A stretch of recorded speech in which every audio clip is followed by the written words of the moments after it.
No, I don't. We don't care. It doesn't matter. Welcome back, movie fans. It's The Movie Date with Rob and Zach, a podcast for people who like movies but don't want to be too smug about it. That's right, baby.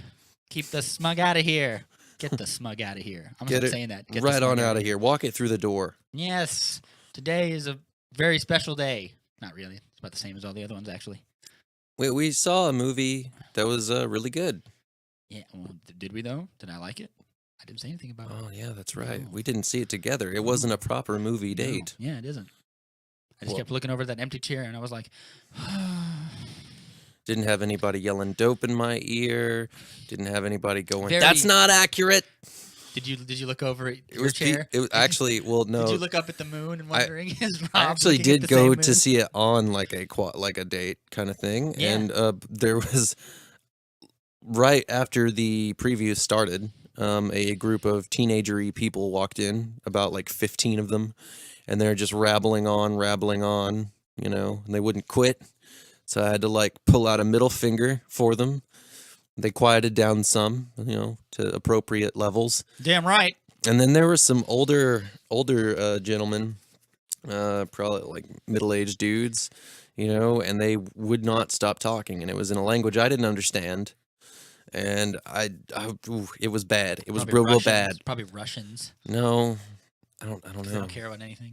And then about halfway through the movie, I was just like, I gestured towards the screen, like in like an offer, like, and I was just like, do you fucking mind? Yeah. Like, this is going on right now. You had I call it my Rogue One moment. When I watched Star Wars Rogue One for the first time, there was a bunch of people in like the row in front of me, and they would not shut the hell up for the whole movie. Every joke, even if it wasn't very good, they'd laugh uproariously. Ugh. It's the worst. Ugh. Nothing was worse than people enjoying things. What, were they just drinking too much of that $high movie beer? Yeah, that's very good. I don't know. This might have been before they even offered that at the rave. This is like Rogue One was like 2 years ago, so maybe. But it was really Bohemian Rhapsody is what we saw. That's what we're doing. Yeah, But before we get into that, you got any movie news for us, Rob? I have like two things of movie news, and that's about it. You've already touched on one of them. Do you want to start it off with the greatest piece of movie news ever? Live action Pokemon is truly disturbing. It is. I watched the trailer for Detective Pikachu that dropped today, and that thing was horrifying. Like, is it cool? Like, did it entice you though? Were you It like, I made might me want to actually see watch this? it. Yeah. It definitely made me want to watch it. I'm going to have nightmares from this. This is probably going to be like a half horror movie just for the visual sake of it. Yeah, there's a part in that trailer where I like Ryan Reynolds as Pikachu, but Like you see the Jigglypuffs and then like the Mr. Mime, and it's just you know why it made you disturbed? They took the designs of them and made them as photorealistic as humanly possible. right. As opposed to like adapting, like as opposed to making Charizard look orange with kind of silly too small wings to carry his body, and like they make him like he looks like the same, as opposed to making him like a big Game of Thronesy dragon. Mm-hmm. Like if they had done that, I would have been like, I wouldn't have had the same weird disconnect. There's a part in the trailer where the Indian kid. Well, or I mean, Pokemon does stand for pocket monsters. yeah, but and some they of them, truly like do Gyarados look. is supposed to be the size of like a submarine or something. So I'm like, Mhm. you can make them. You can. That's the reason it felt so weird. I'm not even saying that we should do a dark and gritty Pokemon, but I'm just saying that like It looked pretty dark and gritty, dude. it looked like Blade Runner Yeah. via Pokemon. There's a part. I'm intrigued to say the least. Yeah, when I saw the trailer, was there part of you going, "This is not real. This is like a spoof of some sort"? Like, I've been hearing about it for a while. So, like, when the trailer dropped, I was like, oh, wow, this is here? Like, this is actually a thing? I heard nothing. That's crazy. Like, here's why I thought it was a spoof. The thing is, I thought Danny DeVito was going to be playing Detective Pikachu, though. Probably be like a Bulbasaur or something. That's more his style. Maybe. Yeah, he's all low on the ground, like a miserable slug with a leaf on his back. I don't know. But there's a part in the trailer that just took me really out of it, and I thought this was a stand-up comedy bit or something. Where there's Ken Watanabe's been like, I knew your father. He was a great detective. And then he goes, you could be like him or something. And the little kid goes, I'm not. Like real loud with a big stupid smile on his face. And I was like, it was such a tonal clash that I was like, oh, this is like a college humor skit. And then Ryan Reynolds as Pikachu showed up. And I was like, oh, What the fuck this is is the going real deal, on? apparently.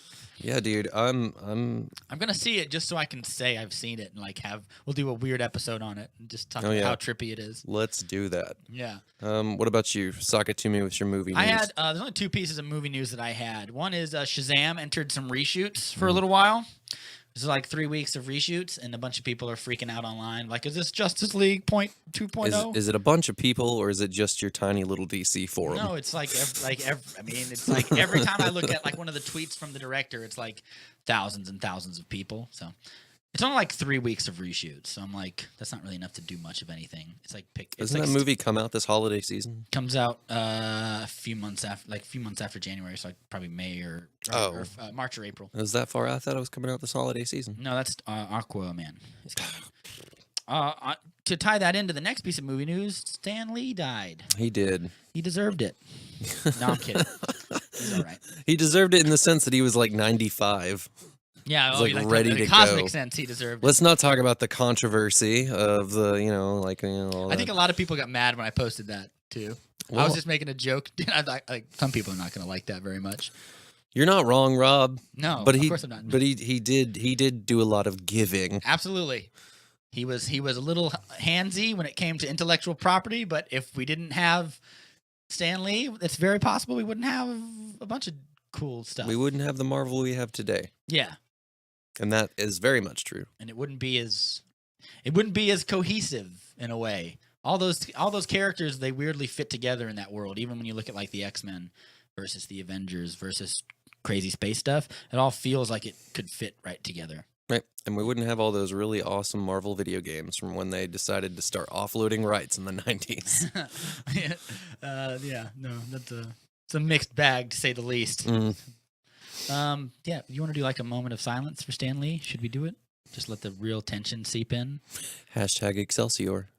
All right, we're doing a moment of silence now, and it's done. And we're done. It's done, baby. All right. Never look back.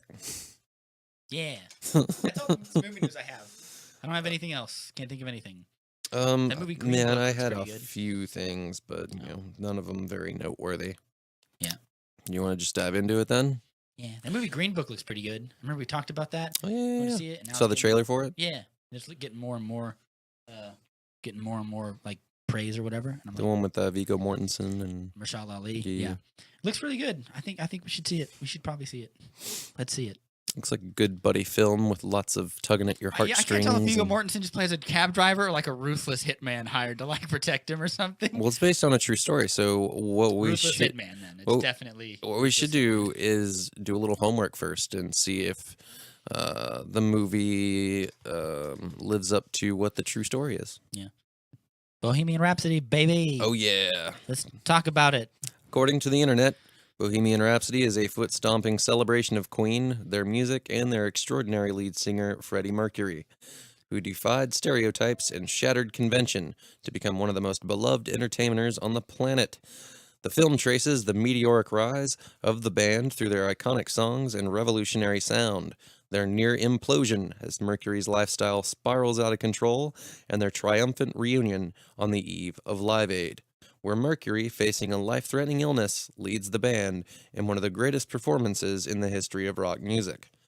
In the process, cementing the legacy of a band that were always more like a family, and who continue to inspire outsiders, dreamers, and music lovers to this day. Indeed. This is That's the a longest long synopsis I've ever read. This is why I'm not in charge of marketing for any whatever company that is Sony or whatever. I'd be like, this is a movie about Queen. All right, Sit Rob. down. So what were you expecting going into this shindig of a movie? I was expecting all the biopic tropes that we've expected. Did you get that? I got some of them. I think we got most of just them. because they're tropes doesn't mean they're bad, though. I always say that just because it's a trope or a cliche doesn't mean you can't do it really well. Like, and like in Walk the Line when like his the wrong kid died, and it becomes like a giant kind of thing where the dad is always a douche and there's always a horrible family tragedy. Yeah. And maybe at the very end they turn it around. Like there's some of that in there. You get a little redemptive arc in there. Yeah. For them, There's the part where he gets bigger than the band and he goes, "I am." Insert the name of the band. right. Unless it's a solo artist, then it doesn't matter. But like if they ever do a Metallica movie, there's probably going to be a part where Lars stands up and goes, "I am Metallica." Jesus. That'd be great. I'd watch a Metallica biopic. It'd be good. I'd like wait till like one of them dies. That got really sad all of a sudden. One of them has died, Rob. Oh. Yeah. But yeah, as far as expectations, I thought it was going to be good. I was kind of shocked when I saw like and not that Rotten Tomatoes is the be all end all, but I saw the Rotten Tomatoes score and I was like, oh, it's kind of middle. It's like it's at 60. 60, so it's just 68 now. Oh, it is? Okay. Yep. So when I saw it was just 60. So I was like, oh, it's just barely fresh. And I was like, all right, let's see. Nope, I'm sorry, 62. Okay, yeah. So it just kind of squeaked by on the fresh thing. And according to them, it hits a handful of high notes, but as an in-depth look at a beloved band, it offers more of a medley than a true greatest hits collection. I don't know if I agree with that. Yeah. I mean, it had all the hits. Yeah, I think that's a little... I mean, like, just strictly speaking of the songs themselves, but... Yeah. They got my favorite end, which is Fat Bottom Girls. Love that song. Seriously? Yeah, it's one of my favorites. I love it. I had to wait until the very... Well, I don't want to ruin it for anybody, but... I had to wait till the very end of the movie for mine. Which means your favorite is We Are the Champions. No. Oh, damn it. There's only like 4 songs at the end. Gotta think of it. It's the song that plays when the credits start rolling. Don't Stop Me Now. Oh, okay. Fair enough. Yep. Yeah, but I went into the movie and I was kind of like, oh, is this going to be bad? Could it be bad? All the trailers looked really great. We were all excited, and I was like, what if it's not very good? And then when the movie started playing, I was like, no, it's pretty good. It's pretty great. I was expecting pretty much about what you were, all your standard tropes. I was expecting it to be more about Freddie Mercury than it was. And I was expecting to see more of like the high drama of his personal life, which we get some of that, but on the whole, the movie's really more about just Queen itself. Yeah. Did you think that it struck the right balance though? I do. Yeah, I do. I don't think I would have enjoyed it as much if it focused on either or. Yeah, I agree with that. Yeah. Because I remember like Freddie Mercury without Queen was like, he did solo stuff, but like it's like John Lennon after the Beatles. Well, he had big ones, but it's not the same. And like all biopics, it also had a lot of inaccuracies. Sure, which I don't care about. I care about very little. There's some musical accuracies in it that are really good. I know some studio fun stories about Queen that are actually in the movie. And in fact, those are the best parts of the movie, in my opinion, are the ones where it shows the making of the albums and stuff. Yeah, I have some. That's one of the few critiques I have of it, but we'll get into that later. But yeah, it's about what I expected. Yeah, what did you think? Like overall, though, like what was your actually? Were you like great? I came out with like it's great. That's great. I came out really wanting to listen to some Queen and the drive home. So I mean, if the movie makes you want to do that, then it must have struck some kind of chord or some kind of note, right? No, I feel like you do that with any biopic. Like when I walked the line, I was like, I'm gonna go listen to some Johnny Cash right now. Did you? Yeah, I did. I don't know. I've watched music biopics that didn't make me want to go like. Well, that's because you watched one about like the drummer from the Monkees or something who nobody cares about. No, the last 2 biopic movies I watched were the James Brown. Yeah, Get On Up, which is great. And I watched, I think it's called All Is by My Side. Can't remember that one. It's the one where Andre 3000 plays Jimi Hendrix. Yeah, this is the third time you've told me this. It's good, man. I believe you. He learns to play guitar left-handed. It's a severely underrated movie. Yeah. They tried to do that in another movie, a Jimi Hendrix biopic, but they didn't get the rights to any of the music, so you never hear him. I think that's the one. Is that it? I think so. Oh God, that sounds bad. I didn't know that was the one. But it's good, man. But you never get to hear him play like Purple Haze, nothing. Like you don't hear him play any songs. You don't understand. You don't need it. Don't you though? You don't need it. I feel like you need it. Having never seen this movie, knowing nothing about it. Well, like.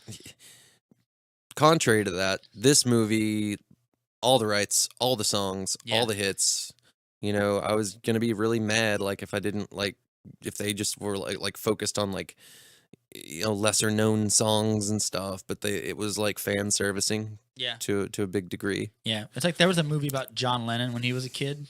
I can't remember what it was called, Wonder Boy or something. And I don't like it. I think it's real kind of... It's bad. Your girlfriend's trying to be really quiet right now. It's real bad. It's not that it's bad. It's just like, this is John Lennon when he was young. They act like he grows up to be like, Oh, I think I saw that. yeah, and it's like they act like he grows up to be president and like passes the Civil Rights Act or something. I was like, it's John Lennon. Like he's one of the biggest musicians of all time. But He I was was like, kind of a dick. yeah, I was like, he was kind of a dick, and there's really no like they don't like what's the end scrawl of the movie where like John Lennon would go on to be in the Beatles? Yeah, we know. And I was like, the movie felt really pointless and silly. So, but I'm glad this movie doesn't do that. This movie is like, and this movie does what I think is a cool narrative plot device. They make the end of the movie like a big thing they have to build to. Right. Like they do. Like that, it's almost like a sports movie in yeah, that they aspect. do. Yeah, like in Miracle, you have to fight the U.S. hockey team plays against the Russians. Sure. And they beat them. And so the big thing, the big payoff is waiting to that game. Yeah, and they did. And I was worried he's gonna walk up on stage and then cut to black. And I was like, boo. That would have been I would have been shitty. so angry. But no, they do the whole Live Aid concert, which is not a spoiler. That's in the trailers. So. But yeah, let's talk about what you talk about some stuff you liked about it. Spoiler free-ish. I liked all of the actors' portrayals. I thought they got really great casting. I mean, that guy they got to play Brian May looks just like him. My mom said that. Yeah, that's what she said to me because I saw it with my mom. I'm gonna while you talk a little bit, I'm gonna do some comp trolling. Casting's all superb. I thought that even like the jokes that ran throughout like didn't seem misplaced or like done in like a corny way or anything. The relationships amongst the band members seemed believable and realistic, and yeah, I agree. even the liberties that they took, the stuff that was inaccurate or the total fabrications, like Mike Myers' character, his cameo in there, Pretty good. total fabrication. That guy never existed. But I would be really upset. But those were some of the best parts of the movie. Yeah, and like I said, that's a part of one of those the tropes. Brian May, or not Brian May. Brian May is the guitarist for Queen. He's an executive producer on the movie. Yeah. So is Roger Taylor and the bass player. I can't remember his name, but yeah. No, but like those are like what I was talking about, like biopic tropes. There's always like the harsh record executive, like you're never gonna make it in this town, kid. Get out of my sight or something. And I was like, I don't mind those cliches the way some people did. Because like I loved how he was denying them so much, and it's like, didn't you do Dark Side? And he was like, look, and he was like, don't try to lecture me about experimental, because he wanted to trim down Bohemian Rhapsody. I wonder if that's true though. I wonder if whoever the producer was. Well, the thing is I think that the reason why it's such a good moment for like the viewer, for like a rock fan, is because like to make Mike Myers play the guy who wants to not have Bohemian Rhapsody be the single is hilarious, because they didn't want to let Mike Myers use that song in Wayne's World, which is what caused that song to go back to #1 again. Oh, yeah, that's true. I forgot about that. So it's all just like a comes around, goes around, big ol' hunk of Easter eggy goodness, and it's lovely. Cool. Let's talk about like the main performance, which is like the live Rami Malek. Oh yeah. No, I mean like this. Yeah, the main. Well, they're all good. Let but me be honest. One. Those prosthetic teeth were kind of bothering me, especially through the first half of the movie. I eventually grew into it, and I was like, all right, whatever. But it seemed like he was really struggling with those fucking prosthetic teeth. Maybe, I don't know if I felt that, but I definitely felt like I know. First of all, because I know his face, so I know those aren't his real teeth. So I'm just like, it just takes you out of the movie. Yeah. But I don't know if it would work without it though. You don't? No, I don't think, because if you look at Freddie Mercury live, he had that big pronounced jaw and that big kind of like upper lip overarching bite thing. So like without that, I would be like, that doesn't look like him. Yeah, but the thing is those prosthetic teeth that he had are like way more cartoonish than Mercury's actual teeth. Like I don't know if you go back. If you go back, and I've look at seen some. it because I did a little bit of like comparing like after I watched the movie, because I had it just was so just to me. Fair And enough. it seemed like he couldn't really talk with them, it seemed hard for him. Yeah. So I mean, like, kudos. I think as the movie goes on, it gets better because he kind of looks more like Freddie Mercury as the movie goes on. Mhm. Whereas before, he just kind of has like a weird bobby haircut. But by the end, like during the Live Aid performance, I was like, no, that's just real Freddie Mercury on stage. They just reanimated his corpse and made him do the movie.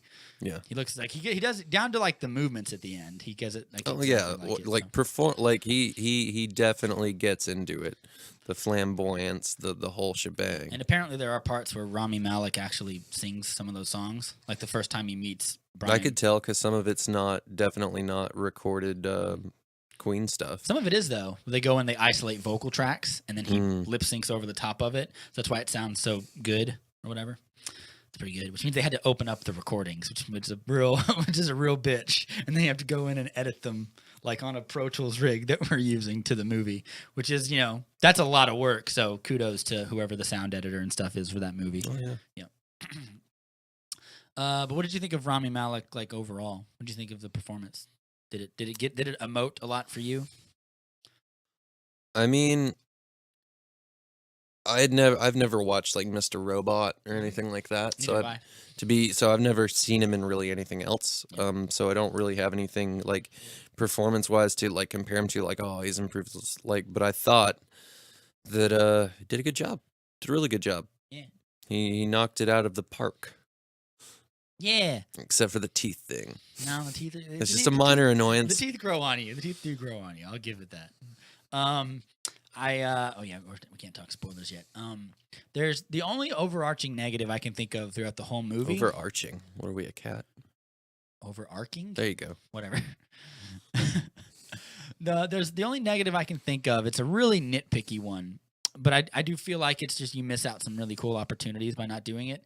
There's a couple times where they sort of gloss over the creative process and how it is to like create a song and what it's like to record a song and stuff. Where like there's I feel like for the layman, someone who's not versed in it, it wasn't that glossed over. I'm not talking about like I want to see the guy hit record and I want to see the place the mics. Like I'm talking about like more like the creative process. There's a few parts where they do show them like writing songs. There's parts where you hear him playing the intro piano line to Bohemian Rhapsody. Dude, the part where he's doing the solo for Bohemian, and it's like it's such a tiny, meek little sound coming out of that small little Vox amp, and then in the booth it sounds larger than life or whatever. Yeah. Those parts are really cool. What are you talking about? I wanted more of those, and I felt like they were too few and far in between.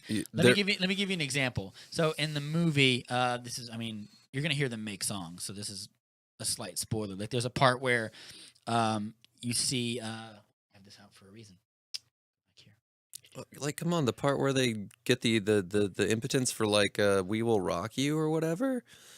Mm-hmm. There's a part where John Deacon is playing the bass line to Another One Bites the Dust, and then they start getting on the kit and like constructing the song around it and stuff. I wanted more of that instead of just kind of glossing over it in like Rocky montage style. Yeah, I will. Yeah, I'll agree that a lot of it does like start off really in depth, and then just kind of rolls into a montage. Yeah, which is fine because like the making of that first album or whatever. Yeah, like that's like there's a part where they empty out their coins and they throw it on the table because they're running out of time and stuff, and then they show them doing all sorts of wacky stuff in the sound booth. Well, they're throwing the coins on the drum heads. Oh yeah, that's right. Yeah, to make make a weird, crazy sound, like they were doing a bunch of experimental stuff. You're right. I forgot about that. I thought when I first saw that, that's why I was thinking, is because when I first saw that, I thought they were like running out of time. Like, how much will 35 cents buy us? Or whatever. But I thought I really want to know if they actually did record that all in one night, though. I doubt it. An album like that in one night is like that's insane. It's insane, and I would be willing to say that's impossible. But I'm willing. When you do a movie like this. The reason you have to montage some of those things together is because otherwise you'd spend a lot more time building scenes like that. So you're gonna have to take them all and like shove them into. Plus, let's be honest, like sitting there watching them, bicker over things and the really, really in-depth part of the creative, like let's be honest, a lot of that would get boring, Rob. Yeah, well, I'm not talking about like the minutia of recording or whatever, or like nope, do it again, nope, do it again. I'm really talking more about like what it's like to create a song. to like to pick up a guitar and you play the riff, and this guy he lays down the drum beat, and then you work on a bass line, and then you build the next part, and then you start like So the building of the layering of a rock creative song. process, not the technical process. Which is fun. Like there's a little cool piece of trivia is one of the way Brian May. Well, that's a big chunk of the movie. I feel like is devoted strictly to the song Bohemian Rhapsody. Like that's I wanted like more of that. Like I feel like you could have done it in such a way where you have less montages, like in the studio. Instead, you have like you see them like creating the a cappella line for Fat Bottom Girls, which would have been great. That giant multi-layered vocal part because they all sing in that movie, which is one of the things a lot of people know Queen for is those big vocal harmonies. Little things like that were just little things. I was like, oh, we don't get to see that. So I'm kind of bummed about it. And even a person who doesn't know Queen that well, I feel like would benefit a lot from just more scenes about the creative process. That's the stuff that I like the most in any biopic. I'm a little on the fence though with your opinion on that. Like I sort of agree, but then again, at the same token, I sort of don't. I think we did get a lot of that, and sure, I felt like it was all on the songs that you would want to have time spent on, and the little stories behind them and whatnot. Put it this way: I want less time. I wanted less time of them like recording Brian May's guitar solo for Bohemian Rhapsody, and more time like Freddie Mercury writing Bohemian Rhapsody. Which you see pieces of it in the beginning. You see him kind of reach his hands up onto the piano and kind of play the little opening. Apparently, that's a real thing. Like when he got his mansion or whatever, he had a piano installed into the headboard. Cool. So that he could lie in his bed and play piano just like that. Yeah, that's cool. Yeah, it's really cool. But yeah, I just wanted more little pieces of them like creating songs. I would have loved like just seeing because like there's all sorts of little pieces of music trivia when you go down to like how songs were written and like little things that turned into big things. Like everyone knows like Enter Sandman by Metallica. But if you know that opening riff that they play, it was entirely different until they structured it and rearranged it and stuff and became like this big mega arena rock hit that it was. Same thing for like, probably any number. I don't know as much about, all the songs from Queen, but I'm sure there's a million stories like that.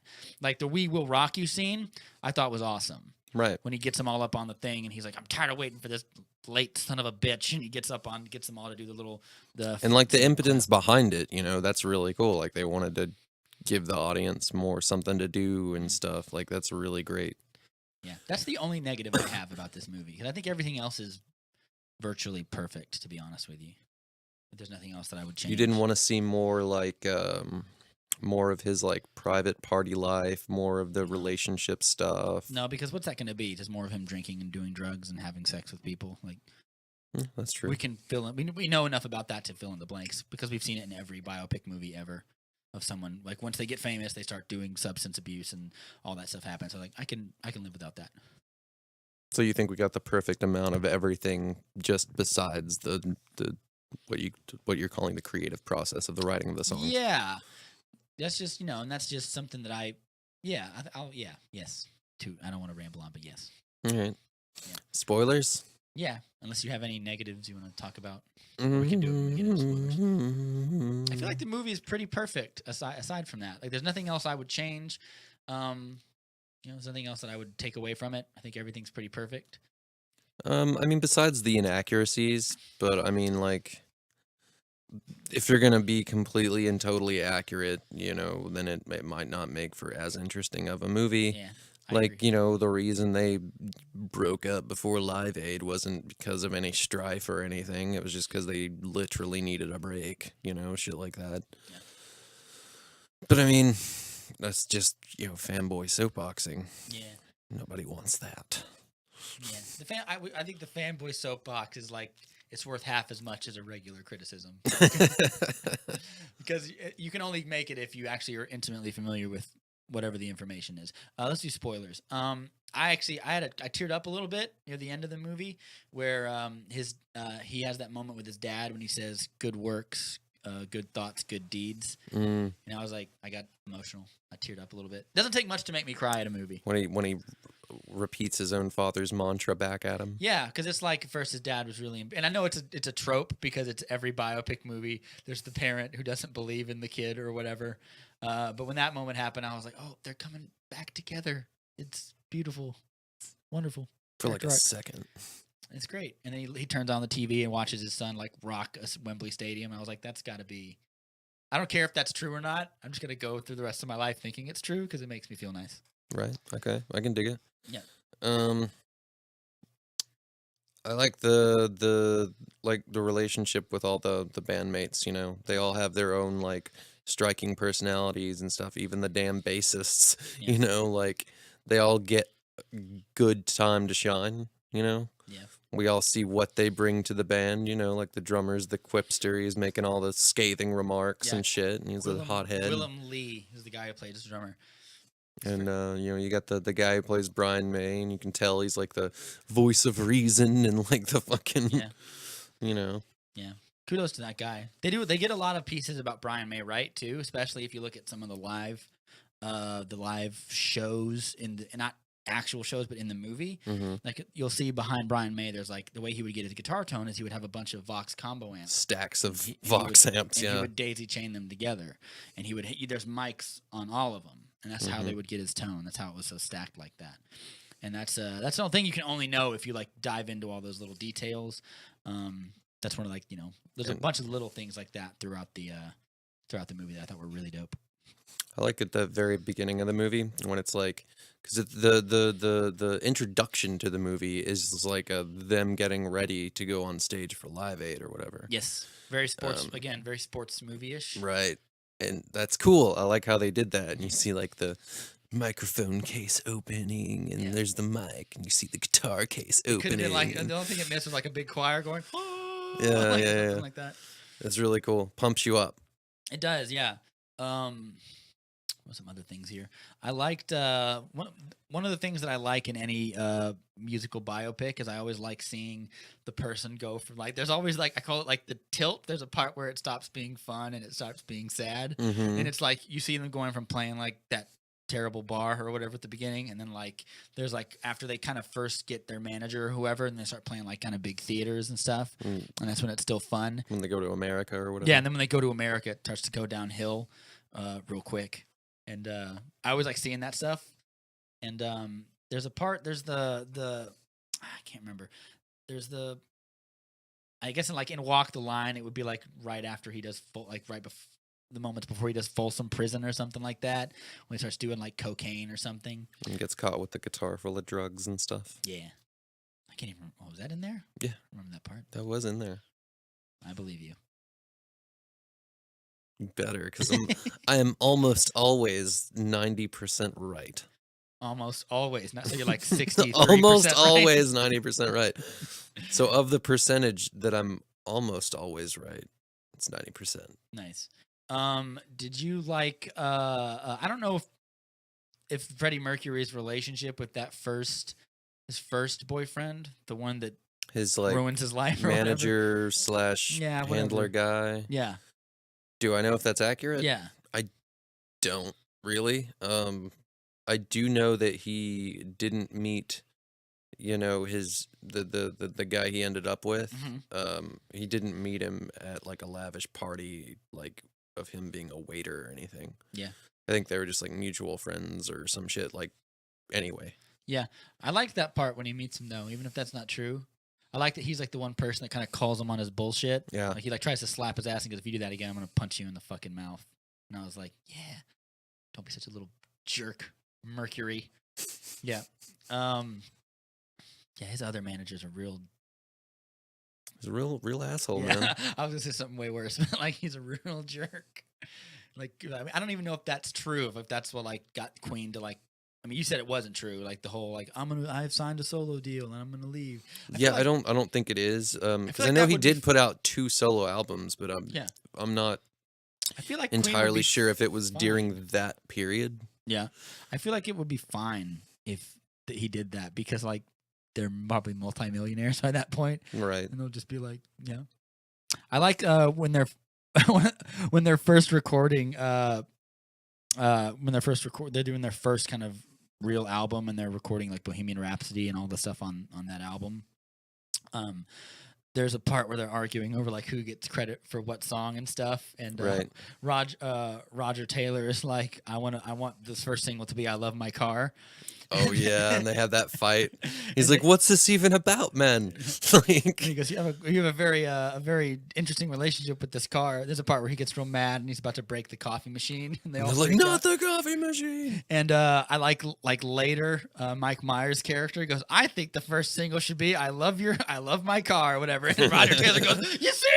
Like he has like that moment of vindication. It's pretty funny. Yeah, anyone who's been in a studio or been writing songs, that moment of validation is like nothing else when you're all arguing over. And then later in the movie, movie, you get the heartwarming moment when they all get back together. Mm-hmm. And he's like, "And from now on, we all get credit for the songs, just Yeah. the whole band, Queen." I thought what would have been a cool writing moment right there is like right as they kind of just for shits and giggles they make Freddie Mercury wait outside just to make him nervous. That's I great. thought it would be funny as if or not funny but like kind of heartwarming, but it like, would make people laugh. Is as Freddie Mercury is walking out of the door, he goes, "And Roger," and he goes, "I think I Love My Car" is a great song, and I would be like, Oh, great.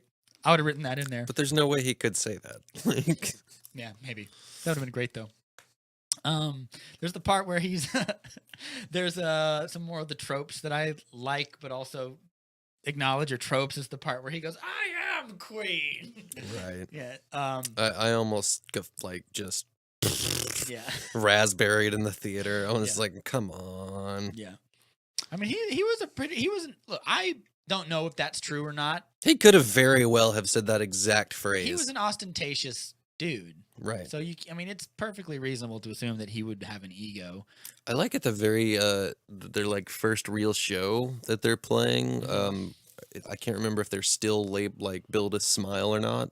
Yeah. But in the Talking about like at the bar or whatever. right, Yeah. and he's like nervous and struggling or whatever with the mic stand, and like yanks it that's out. the genesis of the half mic or whatever that he Yeah. always uses from then on. Yeah. Thought that was cool. I wonder if that's true. Sarah, look up if that's true. Get It's on like it. a VR comptroller. Oh well. That'd be cool if that is true. That'd be like, I don't know what that would be like, but that would be cool if that was It's like true. a superhero origin moment or something. Yeah, you know? it'd be like what's in it? Steven Tyler's weird like duck walk thing that he does. It'd be like if learning that happened at their first show because he, I don't know, took too many pills and got like the shakes or something. I don't know. He just had to do that from then I don't on. know. And like he did it forever since, and it became One iconic. thing that I actually didn't mind is I usually, I roll my eyes at all of the the love interest moments of these things, Mhm. because it's just an excuse to bring the sap in there or whatever. Sure. But in this, No one wants to watch a biopic about a band that always got along and made great music and had no problems. right? But It's a boring movie. in this, like his Looking at you, Bruce Springsteen. his relationship with Mary Austin is like, I don't know, man. I was really invested in that shit. Like, Me too. it got me. Yeah. I like that. The Even though, moment like, where he fucking spills his beans, and he's like, I think I'm bisexual or whatever. Like, it's legit, like heart wrenching and stuff. yeah, Because you can tell he fucking loves her to death, and Yeah. it's like breaking her heart too. Some I like really that good I like acting in there, man. yeah, good for him. Hopefully he'll get some awards or whatever. That's probably why they released it in November. I like the fact that like he still wants her to be like in his life in some capacity, Right. because like especially like when he's doing his solo album and stuff, and she comes over to his house. But you also see it as like, it's how selfish and how just egotistical and cake and eating it too kind of thing. Yeah. So you see both sides of it, which Sure. I think is cool. Yeah, like there's that part. There's that part at the party when he just moves into his new. Mansion, his new flat, mansion or whatever. Yeah, and just before that, there's a really great joke where he turns around to Roger Taylor and he goes, "What do you think?" And he goes, "I don't know, it looks fine." He's like, "Not my mustache, the mansion, darling," or whatever. That's a good joke. But right after that, they have a big party, and like Brian May and Roger are there, and I can't remember exactly what he says, but he says something real dickish. Yeah. Makes Roger Taylor get up and leave, and then Brian May calls him a dick or something. I don't know. I like that the conflicts in the band don't become silly things about like, and again, we don't even know if they're true or not, but I like that they're not Like, there's a little bit of it, but it's not about like, it doesn't become about big contractual stuff or anything like that. Or like, man, this manager's not paying us enough money, and it's about double crosses on the bandmates. It's about one of the band members has a real ego. Right. It's And about the people and the personalities clashing. yeah. And I think that's, I feel like that's probably more realistic than like a bunch of, than a lot of the bands that, get biopics made out about them or anything like that. Yeah. I thought that was really good though. Yes. Same. Yeah. There was a also the sound in this movie. Like like go see this in a theater before it gets out, cuz really like the big booming theater speakers are like what helps make this movie. Like all the songs, like especially during like the Fat Bottom Girls montage when they're touring America, Yeah, it's it's just great. like fucking pounding in there. It's think good. I think that's also one of the ones that he sang because for some of the like the live pieces of where like it shows them playing live, they take pieces of the actual songs and his actual vocals and lay them over top. And for some of them, the vocals are drastically different. And I think some of those, like I think when he does Fat Bottom Girls, I think that's actually Rami Malek singing. And I was like, that's really good. I'm gonna see if I can find that on iTunes after this. Yeah. Yeah, man. Like I said, like if watching this movie doesn't make you want to like go slam on Queen's Greatest Hits 1 and 2 like in your car on the drive home, you're just a sad person. Like Yeah, I agree. Yes, I did not slam on. I listened to a little bit of Queen, but when we got back to when I was because I saw this with my mom, and on the way back I just hit a proper movie date. Yeah, and we started listening to a Queen cover album, which is just a bunch of people covering different Queen songs and stuff. It was pretty cool. There was a bunch of them on there, a bunch of songs that I had forgotten that I even liked. Like one would say, "Man, I want to buy the soundtrack to this." Just go buy some Queen records, dude. Like, yeah. One thing I would have liked to have seen is that you see this in like plenty of biopics, but like you see them playing with other famous people. Like there's a part where there's no David Bowie cameo, man. Yeah, and I was like, is it because they? Why was there no Bowie in there? Yeah, they like didn't they have like a good friendship like before they were even in their respective bands and shit? Yeah. Like there's like in Straight Outta Compton, there's parts where you see like Snoop Dogg and stuff. Yeah. And like in Walk the Line, you see him meet Johnny Cash meets Elvis and some people like that. Dream Girls, there's another one. I went into like a moment where like they're like on the Jimi Hendrix biopic. You see Janis Joplin or somebody. No, you see Rolling Stones guys and stuff. Like oh, nice. Yeah. I thought it would have been cool if like Queen was like, because back in the day, Queen would like tour with AC/DC and stuff. I like do like one where the Angus Young is drunk in the hallway or something. Yeah, that would have been really cool. Like the Easter eggy stuff is just as important as like the like. There's one where you see Bobby Geldof at Live Aid, but that wasn't very interesting. He's walking around in a room. We don't see him like playing at any point. He's just like, more money. We need money. God damn it.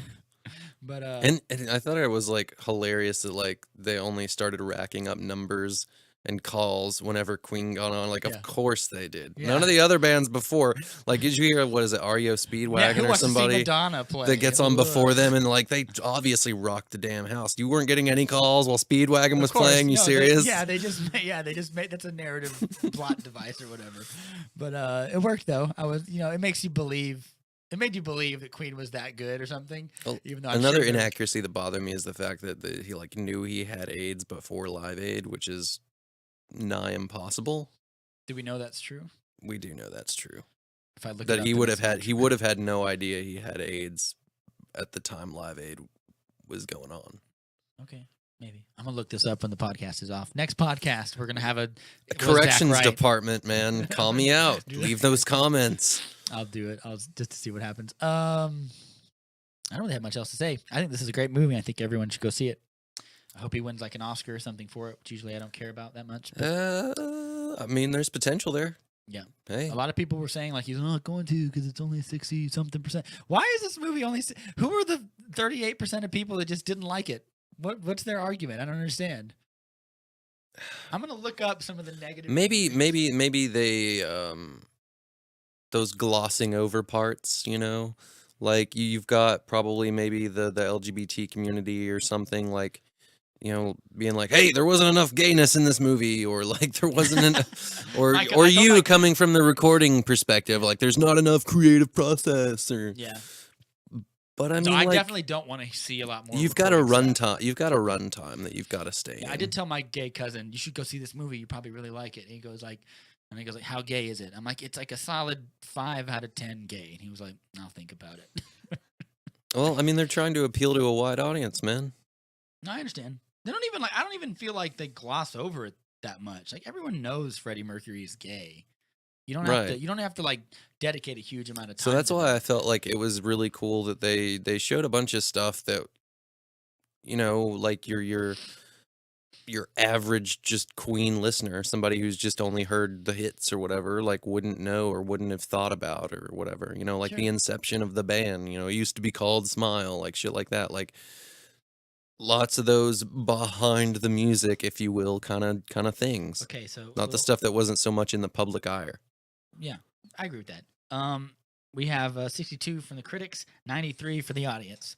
So the audience wins again. The audience baby. loves it. I'm gonna look at some negatives here. I want some real scathing negatives.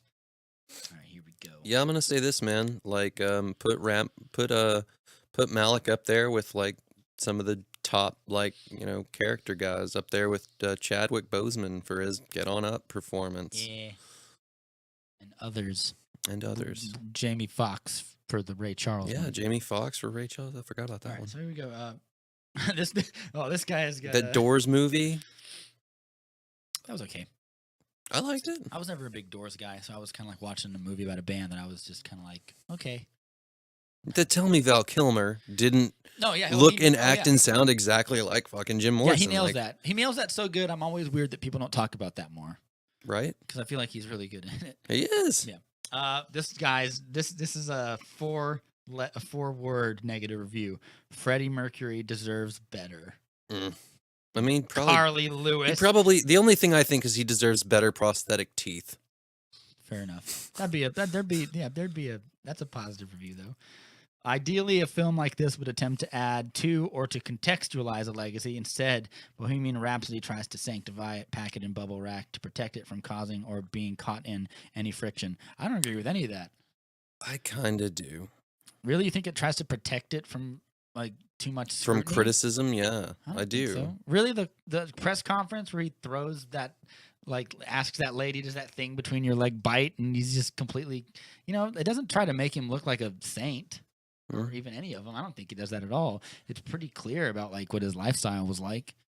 I mean, but in terms of like wrapping it all up nicely and putting a little bow on it, like as opposed to what, wrapping it up poorly and throwing it in the trash, like, like that's the art of making a movie, is making something interesting and you're right, to be Rob. seen. I was just trying to play the devil's advocate a little bit. Fair enough. I can appreciate that. The problem with all this meticulous recreation is that in the end it rings hollow. I don't know if it rings hollow at all. The end of the movie, I felt like I'd seen something that was like good, beautiful. Felt it in my chest. Yeah, this is just a regular. And I don't often feel things, folks at home. Zach gets up to 20% feels tops. He has to keep the majority has to be unflinching indifference. Like I've seen every Grinch movie just to like maybe know how. Turn it off right as his heart turns 3 sides. What a ridiculous ending. The Grinch didn't hate Christmas, Rob. He hated people. That's true. They were very mean to him. This one is Yas Queen. Is that person's? I agree. That's their whole. Yes. That's their whole review. Yes, Queen. I dig it. Yeah. Good review. Great review. 2-word review. Fair enough. I want more negatives. Where are the negatives? All right, all critics. No. I want some more negatives so I can rip them apart. Let me ask you a question, Rob. Bohemian Rhapsody is a frustrating and disappointing movie. But the score he gave it was a 6.5 out of 10, which is about where the tomato meter is at. Which is a decent score. Yeah, that's what I'm saying. But it's a rotten review somehow. Rotten Tomatoes strikes again. So we often do this where we, go off on the little like genre-esque tangent. Yeah. It was what kind of band, or you said Metallica earlier? You'd like to see a biopic about Metallica. Yes, I think. What other bands or artists would you like to see a biopic made about them? We've got that Van Gogh one coming out with Willem Dafoe. Yeah, I mean, he's not a musical artist, but he's still an artist. I want to see one about Michelangelo and him doing the Sistine Chapel. I think there's a movie. There was a movie about that like 10 years ago or something, and how he made like one of the most greatest pieces of artwork in forever, but it like literally broke his body to do it because he did that on a big piece of scaffold. Yeah, and he had to lay on his back and shit. And I want a cameo from Da Vinci, just like Johnny Cash meets Elvis. I want like them Da Vinci to bump into him at a bar, like, watch it, asshole, and be like, you never finish any of your paintings, and throw paint at his face or something. Yeah, I'd love to see one about Michelangelo. I think that would be great. What's the What about one like Michael Jackson or something? Michael Jackson could be cool. That would be. That'd have to be a heavy movie. Yeah. How deep into the controversy do you want to go at the end? How deep into the Joe Jackson abuse are we going to get? I was talking about like Neverland Ranch stuff. Oh yeah, that's even heavier. I would the climax is the Pepsi commercial. If I did like how would you do a Metallica one? Like look at Bohemian Rhapsody. You'd have to have some Dave Mustaine drama in there, or else I wouldn't watch it. You got to have that where you kick him out of the band. You'd have to have the death of Cliff Burton. But what would be your big rousing thing at the end? You can't do it like Saint Anger. It's too recent now. Because Saint Anger was like 10 years ago.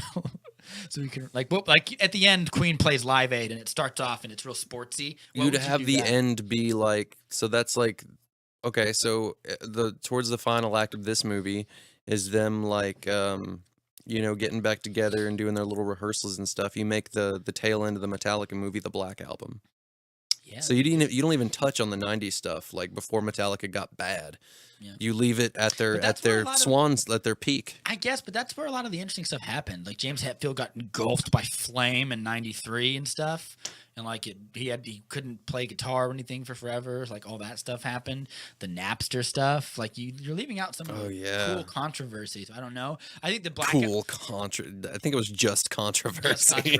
Controversy in and of itself is cool sometimes. But I'd want to see like a Bowie biopic. That'd be cool. You could do it could like because I know a lot. Because I want like much like Bohemian Rhapsody, I think it makes for a good movie if they're big, interesting, larger than life characters. You know what I mean? But that's the reason why the Get On Up movie worked. That's the reason why. But what about like a band though? Like I think David Bowie would be great, but like bands are more. I think bands are inherently more interesting because it's like instead of one person's crippled by their amazing vision, which would probably be like David Bowie's thing. But you've got to have a band that left a big mark. It's got a big story. You could do like Led Zeppelin or something. I'd see a Zeppelin. Or like Guns N' Roses or something like that. That'd be pretty cool.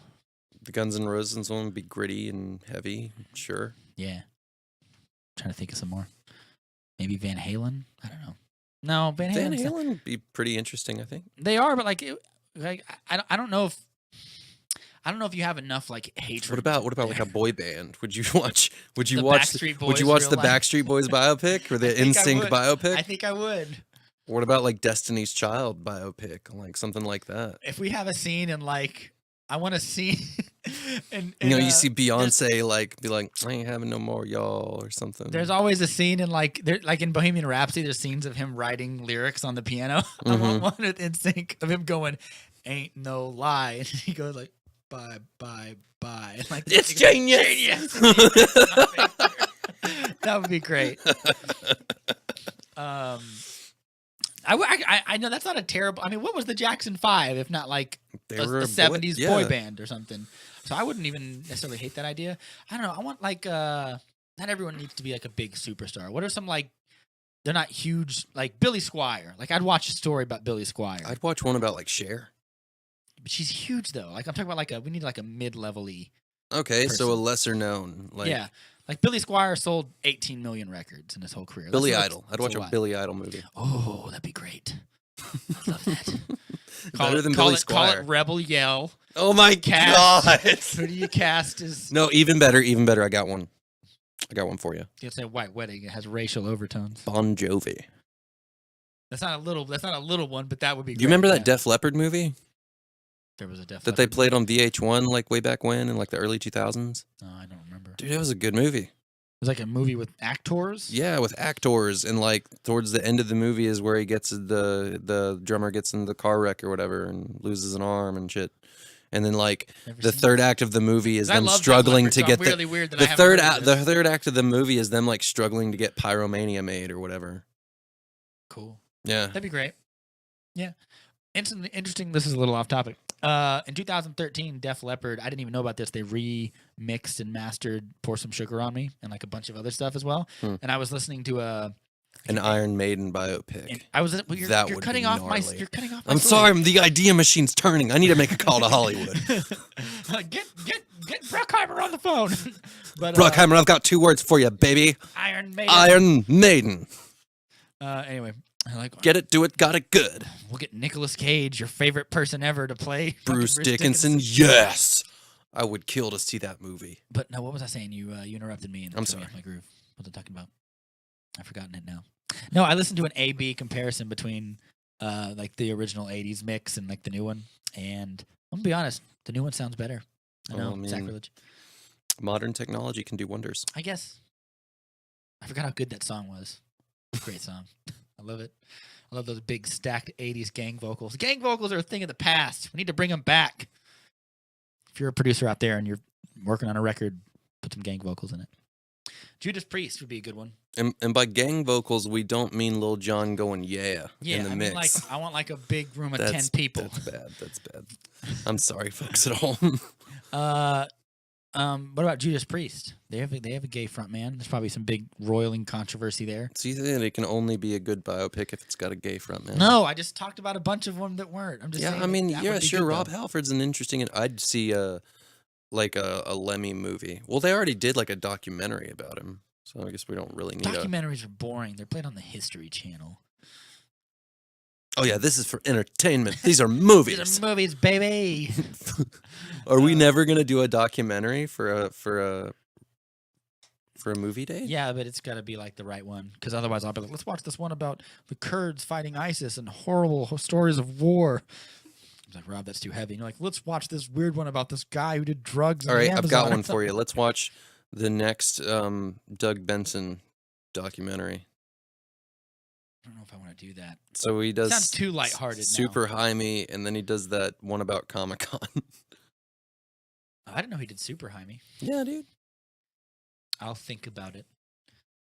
I want like documentaries. That's the first. I think that's the first like documentary that I ever watched. I think was Super Size Me. Yeah. If I'm being honest, Yeah, that's supposed to be a good one. it is. I never really seen good it, but and it still holds up. yeah, a documentary has to be like fun but informative. I'm worried that Doug Benson's will be just more fun and like a little informative. I want something that's like both of two of each. Well, I mean, Super Jaime was kind of informative. They did some pretty clinical stuff with weed usage. That's fair. I've never seen it, but I'll take your word for it. You have any more? You have any more people? Any more cool music people? Do you want to do? I mean, if we're gonna just touch on like the class, like bands, like pretty much all those big classic rock guys would make a decent biopic. You know? Yeah, that's probably true. I just want like one that like what's one that like ended horribly, like Warrant. Oh my god! They put out like Cherry Pie and their Put out like careers an were over. obscure hair metal band like Tesla. Yes. Oh my god! My friend toured with Tesla last year, or maybe a year before that. But yeah, they're still around. They're doing okay. I want a band that like faded into. I would say something like Nirvana or Soundgarden or something, but like I almost don't want to. If it's Nirvana, I'm gonna have to sit with all my friends who are like, Kurt Cobain was the world to me." Rob. It's like my friend watching 300 or something. Dude, spoiler alert, man.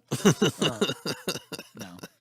Plus, like those guys are like, it's still alive. You're gonna cast someone to play Dave Grohl, and I have to watch them and be like, I don't know. It's something I don't like the idea of a Nirvana one, and I don't know why. Well, it does. A biopic isn't even just sequestered to like music and bands and stuff. Yeah. Like I tell you what, we do the Metallica one, and there's a cameo of Nirvana in it because Kirk Hammett loved Nirvana, and Kurt Cobain. no, I'll do Kurt you even Cobain better. loved There's a Whiplash. Tom Cruise cameo because they did that song in like 2000 for the Mission Impossible 2 movie. From Fred Durst. What are you talking about? No, from Tom Cruise. There's a Tom Cruise cameo in it because they did that music video for the Mission I was talking Impossible about 2 Nirvana, movie. though. Okay, that's a funny joke, Zach. But I'm talking about Nirvana, baby. I thought Limp Bizkit were the ones who did that terrible Mission Impossible song. No, that was Metallica. Oh, you're talking about the I Disappear or whatever. Disappear. Yeah, fair enough. Yeah. I guess. I'm not really in a hurry to get a Tom Cruise cameo. I'd much rather have like a Metallica biopic and like, oh, there's Nirvana. That's cool because they were around at the same time, kind of like near the end, like the 90s there for a little bit. I think that would be cool. I don't have anything left to say. Neither do I. That about does it for us here at the movie date. Plugs. I got a plug. You better plug it. I will be at Hibernia Irish Tavern on December 9th. December 9th. For it's like a roast battle-y type show. Like a roast battle-y It's called You Look Like. I will be making fun of people, and they will be making fun of me. Making fun of them. Come out and get roasted. Get roasted. Yeah. Yes. I have nothing to plug. We're sitting in at Horizon Studios. Go like the Facebook page if you want, and go like the movie date with Rob and Zach. On YouTube, yes, well, Podbean. on YouTube and Podbean. Leave your comments, please. We want to hear what you think. If you don't leave your comments, Zach will start he'll start a GoFundMe to do an Iron Maiden biopic. Taking it straight to Bruckheimer, and it'll ruin his life. So you need to comment. You need to save him from himself. Yeah, this has been the movie date. Get sued for rights infringement. It's gonna be great. Yeah, you'll get one of those. It'll be an Iron Maiden movie with no Iron Maiden songs in it at all. It'll just be all the boring political stuff behind. It's gonna be Luke Cage screaming really loudly and falsetto. All right, this has been the movie date with Rob and Zach, a podcast for people who like movies but don't want to be too smug about it. I have been Rob, and I've been Zach, and we love you all. Good night. Goodbye.